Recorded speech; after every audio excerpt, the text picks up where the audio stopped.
दोस्तों आज 18 नवंबर है और आइए कुछ इंपॉर्टेंट करंट अफेयर्स के क्वेश्चंस जो एग्जाम में पूछे जा सकते हैं उस पर हम लोग डिस्कस कर लें।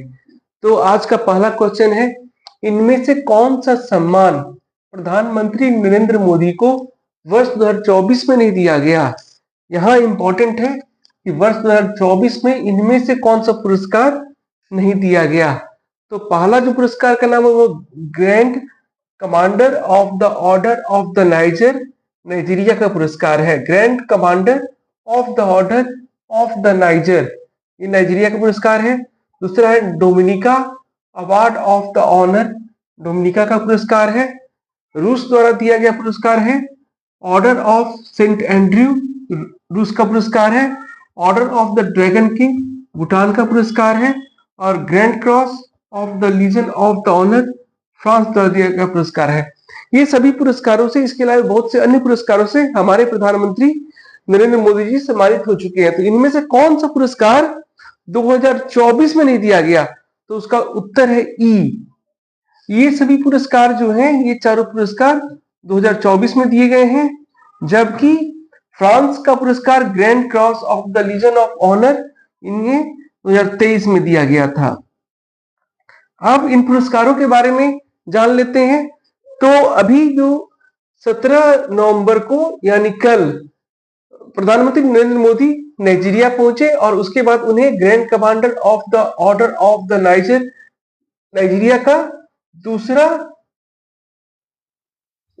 सर्वोच्च सम्मान है,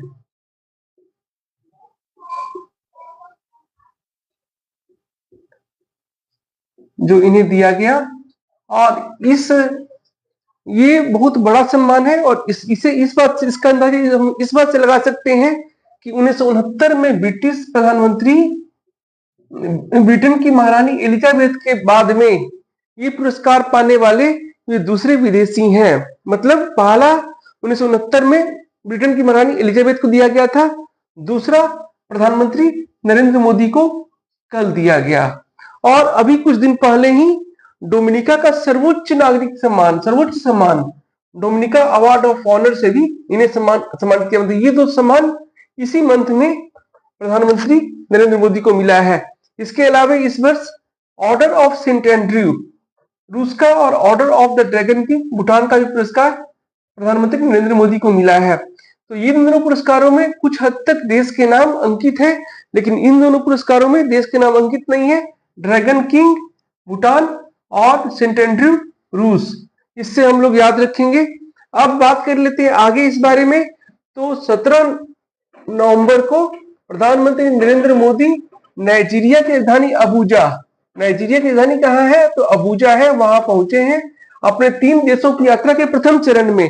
इसके अलावा ये ब्राजील और गुयाना भी जाएंगे। 3 देश की यात्रा करेंगे, पहला नाइजीरिया, दूसरा ब्राजील, तीसरा गुयाना। और 2007 में अंतिम बार भारत के प्रधानमंत्री, तत्कालीन प्रधानमंत्री मनमोहन सिंह नाइजीरिया की यात्रा किए थे। आज का दूसरा क्वेश्चन है, मिस यूनिवर्स 2024 का पुरस्कार किसने जीता? मिस यूनिवर्स 2024 का पुरस्कार किसने जीता? तो डेनमार्क की विक्टोरिया कजेर ने, डेनमार्क की विक्टोरिया कजेर ने मिस यूनिवर्स 2024 का पुरस्कार जीता। इस बारे में बात कर लेते हैं। तो डेनमार्क की विक्टोरिया कजेर थेलविग ने मेक्सिको सिटी में हुए 73वें मिस यूनिवर्स 2024 का खिताब जीता। मतलब ये मिस यूनिवर्स प्रतियोगिता का 73वां संस्करण था और इसका आयोजन मेक्सिको सिटी में हुआ। 73वां संस्करण था जिसे डेनमार्क के विक्टोरिया कजेर ने जीता। उन्होंने पहली रनर अप नाइजीरिया की चिडिम्मा अडेटसिना और मेक्सिको की मारिया फर्नांडा बेल्ट्रॉन को पीछे छोड़ा। मतलब नाइजीरिया की चिडिम्मा अडेटसिना दूसरे स्थान पर रही और मेक्सिको की मारिया फर्नांडा बेल्ट्रॉन तीसरे स्थान पर रही। इस प्रतियोगिता में भारत का प्रतिनिधित्व रिया सिन्हा ने किया। इस प्रतियोगिता में भारत का प्रतिनिधित्व रिया सिन्हा ने किया। वे अंतिम 30 में पहुंचने में सफल रही, लेकिन उसके बाद अंतिम 12 में जगह नहीं बना पाई। वे अंतिम 30 में पहुंचने में सफल रही, लेकिन अंतिम 12 में जगह नहीं बना पाई। अब बात कर लेते हैं armed forces special power act के बारे में, जो अभी चर्चा में है। तो इसका हिंदी में कहते हैं सशस्त्र बल विशेष शक्ति अधिनियम, AFSPA, armoured forces special power act. ये क्या है और क्यों चर्चा में है? तो 14 नवंबर 2024 को केंद्रीय गृह मंत्रालय, ministry of home affairs, MHA ने जातीय हिंसा बढ़ने के कारण मणिपुर के 5 जिलों कौन कौन जिले हैं? इम्फाल पश्चिमी, इम्फाल पूर्वी, जिरीबाम, विष्णुपुर, दक्कांग, पोकपी के कुछ हिस्सों में, मणिपुर के 5 जिलों के कुछ हिस्सों में सशस्त्र बल विशेष शक्ति अधिनियम AFSPA लागू किया गया या लागू किया। यह 31 मार्च 2025 तक प्रभावी रहेगा। कब तक प्रभावी रहेगा? 31 मार्च 2025 तक प्रभावी रहेगा। उल्लेखनीय कि सुरक्षा स्थिति तथा जनता के विश्वास में सुधार के पश्चात अप्रैल 2022 में मणिपुर के कई हिस्सों से armoured forces special power act हटा लिया गया था, अफस्पा हटा लिया गया था। लेकिन फिर मई 2023 में यहां जातीय हिंसा शुरू हुई और किनके बीच में शुरू हुई? तो घाटी में रहने वाले मैतेई और पहाड़ों पर रहने वाले कुकी और अन्य जनजातीय समूहों के बीच में जातीय हिंसा शुरू हुई। और 14 नवंबर को नवंबर में जब हिंसक घटनाएं अधिक बढ़ गई तो गृह मंत्रालय ने वहां पर armed forces special power act लगा दिया। तो मणिपुर के कुछ 5 जिलों के कुछ हिस्सों में अब सपा तो लगा दिया गया, लेकिन इसका जम के विरोध हो रहा है। क्यों हो रहा है? आइए जान लेते हैं। अब सपा आसान घोषित क्षेत्रों में सार्वजनिक व्यवस्था बनाए रखने के लिए सशस्त्र बलों को विशेष अधिकार प्रदान करता है। इससे सेना 5 या अधिक लोगों के समूह को एक जगह एकत्र होने से रोक सकती है। किसी व्यक्ति पर गैर कानूनी गतिविधियों में शामिल होने का संदेह होने पर उसे बिना वारंट के गिरफ्तार किया जा सकता है। मजिस्ट्रेट की अनुमति के बिना किसी परिसर में घुसकर उसकी तलाशी ली जा सकती है। सेना द्वारा विशेष परिस्थितियों में बल प्रयोग भी किया जा सकता है। इस कारण से इसका विरोध हो रहा है और ये जो है सार्वजनिक व्यवस्था बनाए रखने के लिए महत्वपूर्ण है, लेकिन नागरिकों के बहुत सारे अधिकारों को ये सीमित करता है। आज का नेक्स्ट क्वेश्चन है, केंद्रीय गृह मंत्रालय MHA, ministry of home affairs द्वारा ओडिशा के किस पुलिस स्टेशन को वर्ष 2024 में सर्वश्रेष्ठ पुलिस स्टेशन चुना गया है या सर्वश्रेष्ठ पुलिस स्टेशन का दर्जा दिया गया है, रैंकिंग दिया गया है? केंद्रीय गृह मंत्रालय द्वारा उड़ीसा के पुलिस स्टेशन को वर्ष 2024 में सर्वश्रेष्ठ पुलिस स्टेशन का चुना गया है।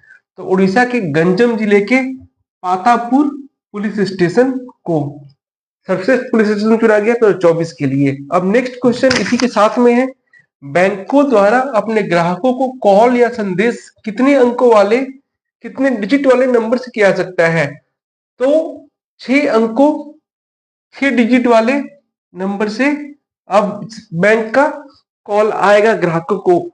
भारतीय रिजर्व बैंक ग्राहकों को साइबर धोखाधड़ी से बचाने के लिए यह पहल कर रहा है। वर्तमान में सभी बैंकों के अलग अलग नंबर है, जिससे ग्राहक समझ नहीं पाते हैं कि ये बैंक का नंबर है या साइबर ठग का नंबर है। इस कारण से वे बहुत बार साइबर धोखाधड़ी का शिकार हो जाते हैं। ऐसे में भारतीय रिजर्व बैंक पहल कर रहा है कि अब 6 डिजिट वाले नंबर जो होंगे उसी से बैंक कॉल कर सकेंगे। इसके अलावे साइबर अपराध का शिकार होने पर तत्काल हेल्पलाइन नंबर 1930 पर कॉल करना चाहिए। साइबर हेल्पलाइन नंबर 1930 पर कॉल करना चाहिए और अपने बैंक को तत्काल सूचित करना चाहिए। अब आगे बात कर लेते हैं भारत द्वारा परीक्षण किए गए हाइपरसोनिक मिसाइल के बारे में। तो भारत ने लंबी दूरी की पहली हाइपरसोनिक स्वदेशी मिसाइल का सफल परीक्षण किया है। इस मिसाइल को 1500 किलोमीटर से अधिक दूरी तक पेलोड ले जाने के लिए डिजाइन किया गया। मतलब इसका रेंज जो है, भारत की पहली हाइपरसोनिक स्वदेशी मिसाइल का रेंज है 1500 किलोमीटर। तो भारत ने लंबी दूरी की पहली हाइपरसोनिक स्वदेशी मिसाइल का सफल परीक्षण किया है। इस मिसाइल को 1500 किलोमीटर से अधिक दूरी तक पेलोड ले जाने के लिए डिजाइन किया गया है। अब इसमें आगे क्या विशेष है, तो भारत इस सफलता के साथ रूस, चीन, अमेरिका जैसे देशों में शामिल हो गया है जहां हाइपरसोनिक मिसाइल कार्यक्रम चल रहा है। तो हाइपरसोनिक मिसाइल क्या होते हैं? तो हाइपरसोनिक मिसाइलें समुद्र तल पर ध्वनि की गति से 5 गुना अधिक गति 5 माक, मतलब ध्वनि की गति को मापा जाता है को जैसे कंपेयर किया जाता माक से, कि अगर 1 गुना हुआ तो 1 माक, 2 गुना हुआ तो 2 मैक, तो इस तरह से 5 मैक होता है, यानी 6125 किलोमीटर प्रति घंटे से उड़ान भर सकती है। तो हाइपरसोनिक मिसाइलें समुद्र तल पर ध्वनि की गति से 5 गुना अधिक गति 5 मैक यानी 6125 किलोमीटर प्रति घंटे से उड़ान भर सकती है। उन्नत किस्म की हाइपरसोनिक मिसाइलों की गति 15 मैक तक हो सकती है। मतलब 5 मैक तो होगा ही, लेकिन ये 15 मैक तक भी हो सकता है। तो अभी वर्तमान में भारत की जो है हाइपरसोनिक मिसाइल, उसकी गति 125 किलोमीटर है, 5 मैक है। अब हाइपरसोनिक मिसाइलों में स्पेशल क्या है? तो हाइपरसोनिक मिसाइल तेज गति के होते हैं, 5 मैक कम से कम इसका स्पीड होता है, मतलब ध्वनि की स्पीड से 5 गुना कम से कम तेज होते हैं। तो तेज गति और कम ऊंचाई पर उड़ने के कारण रडार द्वारा इन्हें पकड़ पाना मुश्किल होता है। और भारत का जो हाइपरसोनिक मिसाइल है उसके बारे में बात कर लेते हैं। तो इस मिसाइल को doctor APJ Abdul Kalam missile complex Hyderabad की प्रयोगशाला ने DRDO, defence research and development organisation की अन्य प्रयोगशालाओं और उद्योग साझेदारों के साथ मिलकर स्वदेशी रूप से तैयार किया है। तो दोस्तों ये थे आज के 6 क्वेश्चन जो परीक्षा की दृष्टि से इंपॉर्टेंट है और मेरे द्वारा चुन के लाए गए हैं। Thank you.